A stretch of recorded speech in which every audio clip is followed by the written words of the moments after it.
The following story has been edited for the sake of clarity and dramatization.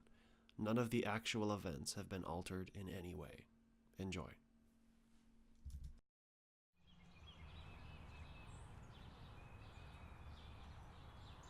I was 13 years old when my family moved into a brand new housing development.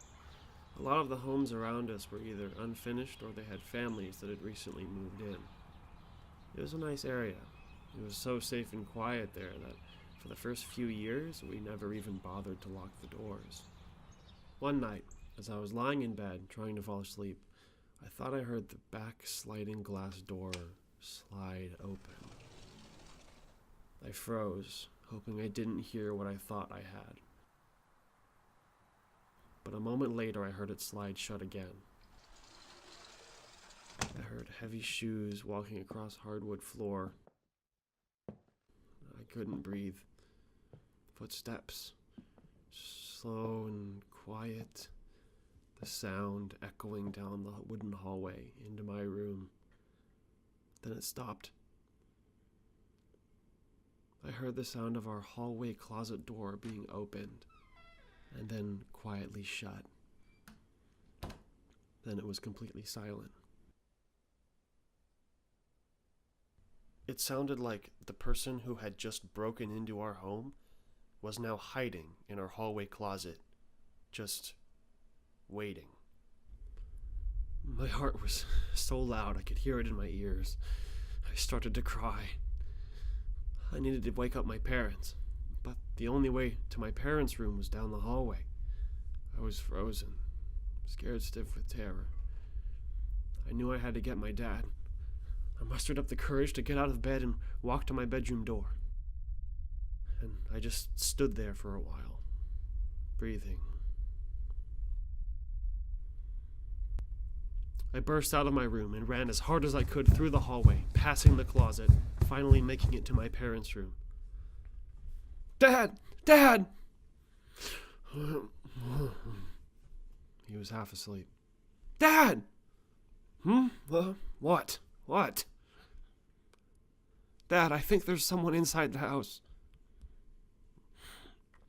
"What?" "Get up! I think there's someone inside the house." "There's no one inside here. Go back to sleep." "Yes, there is!" I plead with my dad until I'm crying again. That gets him up. My dad, certain he's going to prove me wrong, walks out of his bedroom. He passes the closet on his way to the living room, where he turns on all the lights in the house. I follow him, my eyes locked on the closet. "There's no one here," he says. I don't say anything. I can't. I know there's someone just on the other side of those closet doors, but I can't speak. I'm so afraid that the person in the closet will burst out at any moment. I picture the doors flying open and the person leaping on my dad, viciously stabbing him to death. So I say nothing. My dad goes over to the front door and locks it. He tells me to go to bed. I go back to my room. I hear my parents wait for me to get to my room before they close their door. They eventually fall asleep. A long silence. I can't sleep. I feel so crushingly alone, even though I know I'm not. The closet door opens, then footsteps. The person in the closet isn't walking slowly anymore. I hear him enter the kitchen. The back door slides open and is very quietly pushed closed one last time.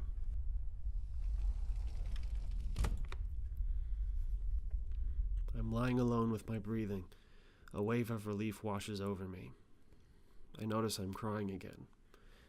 I wait a few minutes to see if the man is going to come back into the house. He doesn't. I sneak out to the kitchen and lock the door.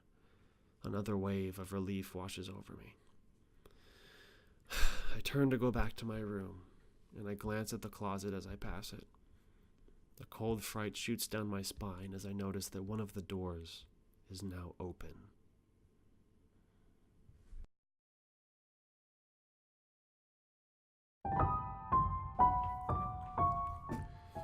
This story was posted to the Let's Not Meet subreddit on March 2nd, 2017 by user FJSGK. All of the sound effects and ambiance in this video were found on freesound.org. The music was found on purpleplanet.com.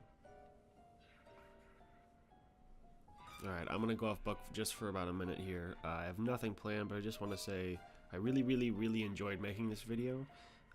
If you enjoyed this video, or if you enjoy these types of videos, that I kind of stole the style from the Lazy Masquerade, I think there's one that's like Mr. Nightmare or something. You know, there are a lot of these channels, but I don't know. I just like to think that I can offer something that other people can't quite offer, and that is that when I watch those videos, I feel like in most of them, the narrator kind of has, and this is not an insult to them, it's going to be an insult, but I don't mean it that way. I feel like they kind of have a lack of understanding of the controlling the English language. I think a lot of them actually are not native English speakers, and so that makes a lot of sense. They're still really great, and I love their stuff, but I just wanted to present it with more of a, I don't know, like maybe more gravitas, more character, because I love making characters. I love telling stories, and I don't ever want to try to be scary. I just want to try to tell a good story that happens to be scary. Whereas I feel like a lot of the other people who do this, they're trying really hard to sound scary, and I just don't like that about that quality. So anyway, this was a lot longer than I thought it was going to be. Yeah, if you like this video, stick around, subscribe, and I will absolutely do more if people responded to this. Thanks, guys.